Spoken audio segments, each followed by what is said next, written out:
Assalamualaikum warahmatullahi wabarakatuh. Alhamdulillahi rabbil alamin. Wassalatu wassalamu ala ashrafil anbiya'i wal mursalin wa ala alihi wa ashabihi ajma'in.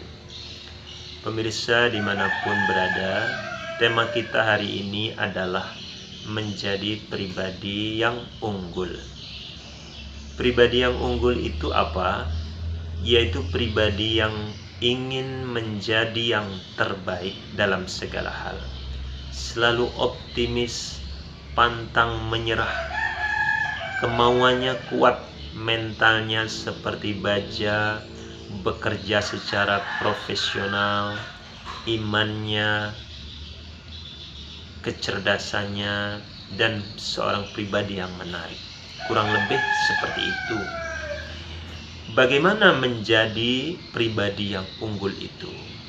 Pertama adalah memperkuat akidah, iman.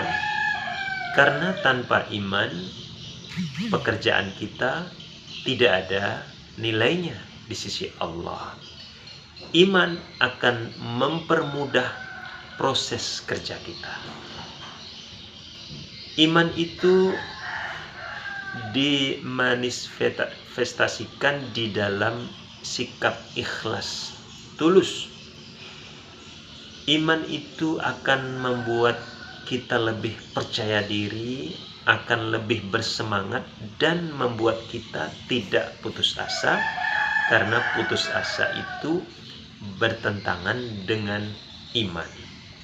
Jadi dipupuk iman itu dengan syukur, dengan takut kepada Allah, dengan harapan kepada janji-janji Allah, dan juga dipupuk dengan rasa muraqabah, selalu diawasi oleh Allah Subhanahu wa ta'ala. Yang kedua, menjadi pribadi unggul harus melakukan ibadah secara benar. Karena ibadah itu adalah misi awal hidup kita di dunia. Ibadah itu pembeda kita dengan orang lain. Ibadah itu adalah komunikasi ruh kita kepada Allah sehari minimal 5 waktu. Ibadah adalah ciri kita sampai kita menghadap Allah, hatta ya'tiyakal yaqin. Yang ketiga, pribadi yang unggul harus bisa terus mengembangkan perilaku akhlak yang terpuji, seperti sikap jujur, amanah. Ini sikap yang bagaikan emas mahal, sikap penuh dengan integritas. Seorang yang unggul senantiasa rendah hati seperti padi. Orang yang jujur, orang yang berakhlak, orang yang lebih suka menjadi pendengar, sehingga orang lain merasa nyaman, tidak suka membuka aib orang lain. Pribadi yang unggul atau akhlak yang unggul, akhlak yang mau terus bergaul dengan orang-orang yang unggul, orang yang berkualitas, orang yang cerdas, sehingga akan mendapat tertular dengan kebaikan mereka. Pribadi yang unggul akhlaknya, pribadi yang tegas, berinisiatif, cepat mengambil keputusan, karena tegas adalah menyelesaikan banyak daripada masalah yang kita hadapi. Orang yang tidak tegas, tidak action oriented, tidak segera membuat keputusan, akan menambah masalah. Akhlak yang baik akan melahirkan sifat bijak. Bijaksana adalah kolaborasi antara cara berpikir, cara pandang, dan bagaimana mengelola emosi sehingga menghasilkan sikap yang baik bagi diri dan orang banyak.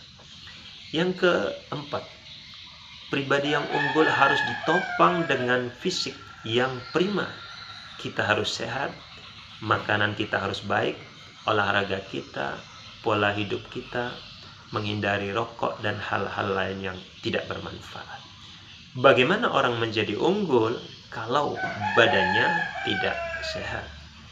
Yang kelima, orang yang unggul harus orang yang banyak ilmu, banyak wawasan. Orang yang rajin membaca, rajin belajar, bergaul, menganalisa, mendengar. Ilmu itu adalah nur, cahaya. Harus melahirkan pikiran yang positif dalam ilmu itu sehingga menghasilkan hasil yang positif dalam hidup kita. Orang yang berwawasan itu punya sikap progresif. Progresif itu adalah hasrat yang kuat untuk selalu berubah, menampilkan yang terbaik. Hari ini harus lebih baik daripada hari kemarin. Orang yang cerdas, banyak wawasan, memiliki visi hidupnya, sehingga di dalam hidupnya itu menjadi seorang visioner, orang yang mampu melihat kesempatan sebelum kesempatan itu terjadi. Orang yang bisa menyiapkan tata kelola terhadap resiko-resiko yang akan datang. Orang yang visioner adalah orang yang selalu mengamati dinamika perubahan dan mampu mencari hal positif dan keuntungan dari setiap perubahan itu. Contohnya kemarin sehat, corona tidak ada. Sekarang ada penyakit corona. Bagaimana ini menjadi peluang yang positif dan bermanfaat. Yang kelima, yang keenam maksud saya, orang yang unggul itu harus bisa mengalahkan nafsunya. Tidak boleh kalah. Tidak boleh hanya ingin enak saja, santai saja, menikmati hasil yang instan. Bisa mengalahkan nafsu. Kalau orang bisa membaca Al-Quran 2 juz sehari, kita harus bisa. Kita tidak boleh kalah oleh nafsu untuk tidur pagi, untuk bermalas, dan lain sebagainya. Yang ketujuh, orang yang unggul, orang yang mampu memanage waktu. Karena itu dia disiplin. Disiplin itu adalah pondasi hidup kita. Kalau kita tidak disiplin, maka sudah tidak punya pondasi di dalam hidup kita. Orang yang bisa memanfaatkan waktu adalah orang yang fokus. Mana prioritas yang harus didahulukan? Tidak semua pekerjaan ingin dikerjakan. Orang yang bisa mengendalikan waktu adalah orang yang efisien. Efisien dalam arti bisa memaksimalkan setiap peluang, setiap tantangan. Lalu untuk menjadi pribadi yang unggul, kita harus tertib dalam hidup kita. Artinya ada planning dalam hidup kita, by design. Ada langkah-langkah hari ini, minggu depan, bulan depan, tahun depan, semua sudah tertata dengan baik. Tapi planning saja tidak cukup. Harus ada kita punya banyak alternatif bila planning itu tidak bisa berjalan. Intinya orang yang hidup rapi itu akan menghasilkan suatu produk yang memuaskan bagi dirinya maupun bagi orang lain. Lalu untuk menjadi pribadi yang unggul, kita harus menjadi orang yang produktif. Orang yang produktif itu ditandai dengan ketekunan. Ketekunan itu adalah orang yang bisa taf'ilul qudrah, memaksimalkan potensi-potensi dirinya. Jangan bekerja setengah hati, beramal setengah hati, terpaksa. Hasilnya akan tidak sesuai dengan harapan kita. Orang yang produktif itu orang yang selalu berusaha memperluas spesialisasi dirinya, mendalami terus pekerjaannya, profesinya, mengembangkan bagaimana profesinya, pekerjaannya menjadi lebih baik. Orang yang produktif itu tidak merasa puas begitu saja, tidak cepat merasa puas.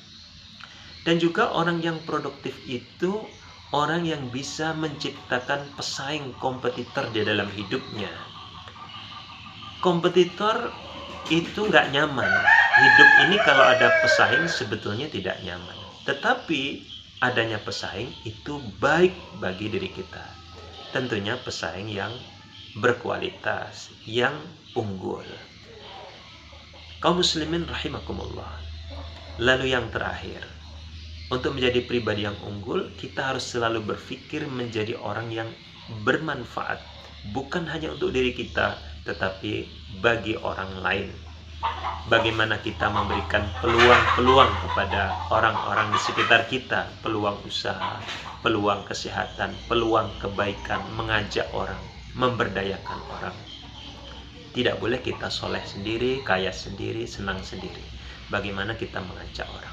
Seperti disebutkan dalam sebuah istilah itu, al-khair al-muta'addi afdal min al-khair al-qasir. Kebaikan yang berefek kepada orang lain itu lebih baik dibandingkan kebaikan yang hanya untuk diri sendiri.